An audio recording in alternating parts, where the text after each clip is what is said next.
Bienvenidos al séptimo capítulo de nuestra historia de la Roma antigua. En el episodio anterior iniciamos un nuevo tema, el de la ciudad capital, la ciudad de Roma como tal, haciendo una introducción.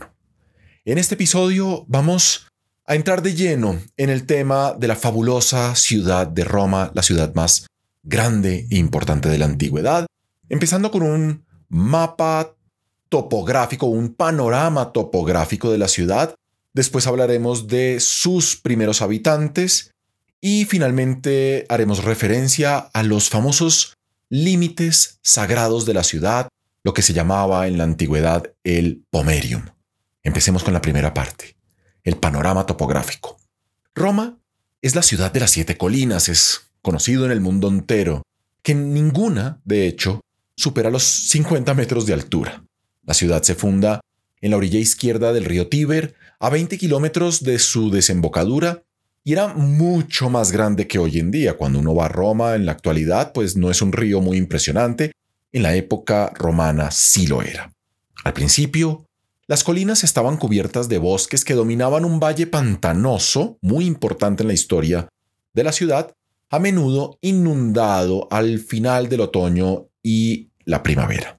Era un lugar generalmente insalubre, donde eran comunes los brotes de malaria y no se prestaba para la agricultura, por lo menos hasta que los etruscos, los vecinos al norte de los romanos, traen sus conocimientos para poder drenar parte de estos pantanos. Sin embargo, varias fuentes favorecen la vida en Roma. Fuentes hídricas, quiero decir. La fuente del Foro, dedicada a Iuturna, la fuente del Lupercal, la fuente del Monte Caelius, consagrada a las Camenas, unas ninfas acuáticas. Entonces, el mapa topográfico es bien particular, colinas, pantanos y unas fuentes que serán obviamente protagonistas en el capítulo del agua. Pasemos a la segunda parte, sus primeros habitantes. Es sobre estas colinas que se instalan poblaciones que vienen de oleadas de inmigración europea. Estos nómadas son originalmente pastores, no agricultores, que viven en cabañas rectangulares de algunos metros cuadrados, hechas con pilares de piedra, que se clavan en el suelo y se cubren con ramas y vegetación. Es bastante rústico al principio. Así eran las primeras casas de Roma. Es aquí donde se van a sedentarizar gracias al río y a su codo tan útil que permite atravesar fácilmente el río, además de la isla que lo facilita aún más, donde se construirá el primer puente, el Sublicius, esencial para importar la sal a la ciudad. La sal es una de las razones de por qué esta ciudad se funda y termina siendo tan importante. La sal, de hecho, proviene de la otra orilla del río Tíber. Y es aquí, en Roma, a donde llegaban varias poblaciones como los sabinos y los latinos a aprovisionarse de sal.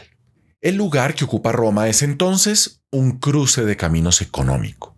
El primer estado preurbano fue la unión federal de varios pueblos pequeños, principalmente compuestos de latinos y sabinos, que los romanos celebraban por el Septimontium, la fiesta de los 7 montes o de las 7 colinas de Roma, como la unión de esas tribus o de esos pueblos en una sola ciudad.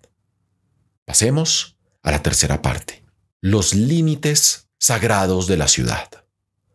Los antiguos creían que el Septimontium era el resultado de una unión de los habitantes de las 7 colinas de Roma tras la fundación de la ciudad. También lo creyeron muchos historiadores modernos, pero hoy en día parece ser que el término no se refiere a septen montes, 7 montes, sino a saeptimontes, una palabra que significa un pueblo rodeado de empalizadas. Son 2 palabras muy parecidas, pero con etimologías completamente diferentes.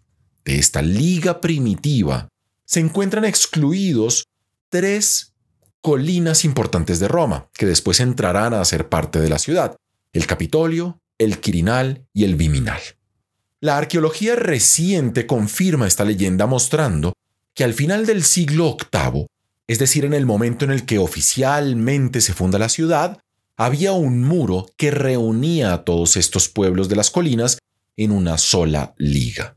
De hecho, se encontraron a unos 15 metros del muro unas empalizadas de madera con una configuración parecida a las que describe el historiador de la antigüedad Tito Livio cuando habla del pomerium, ese famoso círculo sagrado que definía lo que era la ciudad de Roma o la circunferencia de la ciudad de Roma.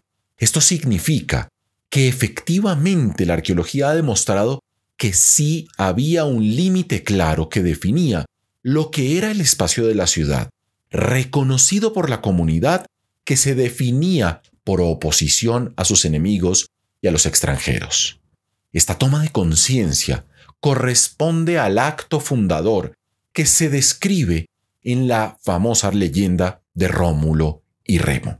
Y por eso en nuestro siguiente episodio estaremos hablando de esa fundación y de ese primer rey legendario de la ciudad de Roma, Rómulo.